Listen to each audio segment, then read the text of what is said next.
ay kagaya din ng ipinangakong 20 pesos kada kilo ng bigas. Ito ay isang malaking pambubudol sa sambayanang Pilipino. Kinuhaan nila, tingnan po ninyo, pakinggan ninyo ito mabuti. 60 billion kinuha sa PDEF. 117 billion kinuha sa PDIC. Grabe. 75 billion kinuha sa Land Bank at Development Bank of the Philippines at inilaga diyan sa non-performing Maharlika Investment Funds. Yan yung nalalaman natin. Dagdag nyo pa dyan, yung 800 billion pesos na program appropriation for 2024. Dagdag nyo pa dyan, yung 500 billion pesos na flood control funds na hindi naman nila ma-account at hindi natin maramdaman yung flood control programs. Correct. Dagdag nyo pa dyan, yung 500 billion pesos na inilagak nila para sa ayuda sa taong 2024. Trilyong pisong halaga na po ang pinagkukuha nila sa kaba nating mga Pilipino. Yung Maharlika Investment Fund hanggang ngayon walang pinatutunguhan. Exactly. At mismo ang International Monetary Fund o IMF ang nagsabi na dapat ibalik ang kapital ng Land Bank at DBP na kinuha ng gobyerno at inilagak di umano sa Maharlika Investment Fund. Mismong IMF na ang nagsabing dapat ibalik yung kapital ng DBP at Land Bank dahil baka magkaproblema ito sa kanilang liquidity. Nakakatakot. Tingnan ninyo, IMF na nagsabi. Solid ninyo 75 billion na kinuha ninyo sa DBP at Land Bank. I-connect po ninyo ito doon sa aking sinabi kanina. Yung 117 billion pesos ang PDIC na kinuha din nila.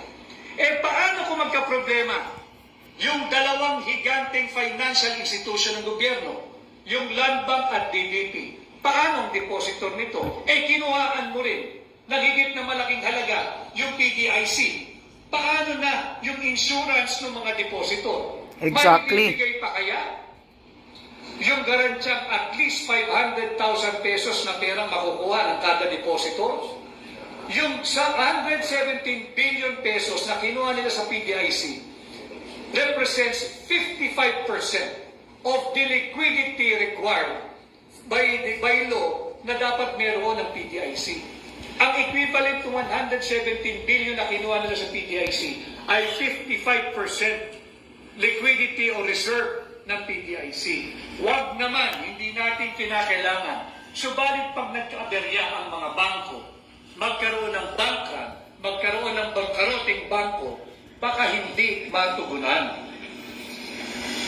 Yung garansya na kada depositor ay merong insurance na 500,000 pesos. Ito yung mga usaping panlipunan na dapat nalalaman ninyo. At humingi tayo ng transparency and accountability. Nasaan ang pera nating mga Pilipino? At ulitin ko, ito ay kinukuha nila sa mga GOCCs. Kasi nga, walang pera ang gobyerno. Walang pera pang tustos sa luho, kapritsyo at korupsyon dyan sa public works. Palagian po natin narinig ito, pare-pareho tayo sa ating mga magulang at yung ating mga magulang sa kanilang ninuno. Na kapag kamaiksi ang kumot, matuto tayo mamaluktot. Hindi ba? Subalit, itong gobyernong ito, walang pagtitipid. They were never prudent in programming and spending our very limited financial resources. Sige-sige lang ang gastos nila. Sige-sige ang party sa Malacanang. Samantalang ang daming nagugutom, ang daming walang trabaho, ang daming walang makain, sila panay sosyalan, panay party, nagdala pa ng banyagang banda, yung duran-duran, para lang magkaroon sila ng magarbong party dyan sa Malacanang. Kaya nga, nakakagalit. Yan talaga nakapanggigil eh. Hi, Attorney. Good morning, RJ. Nakawatan talaga itong My question is bilang malapit po before sa kay Pangulong Marcos at ayun nga yung number one reason reason mo kung bakit malis ka po sa inyong posisyon, natatakbo sa oposisyon.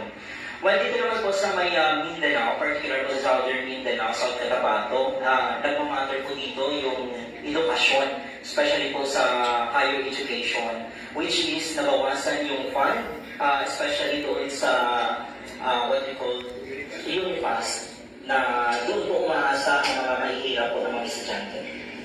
Yun na nga, RJ, at salamat sa 90.5 radio, yung kinakatawan ngayong araw. Makikita mo dito na yung panukalang budget for 2025 ay hindi para sa Pilipino. Correct. Ito ay anti-Filipino, Para sa kanila lang. anti-senior citizen, anti-persons with disabilities, anti-poor, anti-worker, anti-development. Yung itinutulak nilang budget for 2025 ay anti-youth. Ayaw nilang tustusan yung edukasyon ng mga kabataang Pilipino. Tinakyasan nila ito ng 12 billion pesos. Ano pinalit? Tinanggalan nila ng 12 billion yung DepEd, binawasan nila ng budget yung Commission on Higher Education, linagak nila, rinigaluhan nila yung sarili nila ng 21 billion. Yung Kongreso, paghahati-hatihan nila para sa kanilang ayuda. Yung ayuda pamumulitika, yung vote buying. Samantalang ang Senado, imbis na pumontra, gumaya din. Correct. Sinang-ayunan nila yung proposed unconstitutional 2025 budget. Sa magkakanong halaga, binalatuhan din nila yung kanilang sarili ng 5 billion pesos ng ayuda ng kanilang pamumulitika ng vote buying. At pag hinati-hati nila yun, tigto 217 million pesos sila. Ganon kalala. Ayaw nilang tustusan yung mga pangunahing pangangailangan nating mga Pilipino. Anong prueba? Binawasan ng DepEd. Edukasyon ang dapat number 1 sa allocation ng budget. Correct. Pangalawa, ziniro budget nila ang PhilHealth. Yung kalusugan ninyo. Sabi nila may excess funds. Kung may excess funds, gawin mo kung maaari, zero na ang ibabayad nating out of pocket. May sobrang pera pala eh. Ngayon 50% lamang. Kung ang bill mo sa ospital ay kay enrolled sa PhilHealth, kung 100 pesos ang bill mo, pag nagamit mo ang PhilHealth, 50 pesos na lang ang babayaran.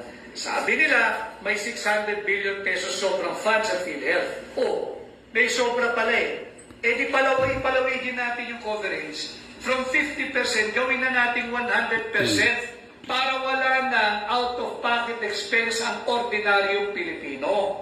Palawigin natin yung coverage. Isama natin yung mga pangangailangan ng senior citizens. Kagaya ng yung assistive device, yung baston, yung saklay, yung wheelchair, yung mga automatic o yung mga motorized na wheelchair o yung ginagamit sa hagdan para makapanhig-panaog yung ating mga kababayan PWDs.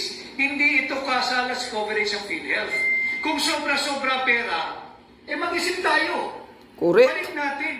Tama Sa talaga. mga contributors, sa mga members. Kaso mga bubo ang nasa PhilHealth eh. Subalit ayaw nga nila. Hindi interest Correct. ng Marcos administration ang inyong kalusugan, ang ating edukasyon, ang ating agrikultura, ang ating social services. Ang pangunahin sa kanila ay magkamal ng pera ng sambayan ng Pilipino. Ulitin ko, 60 billion sa PhilHealth,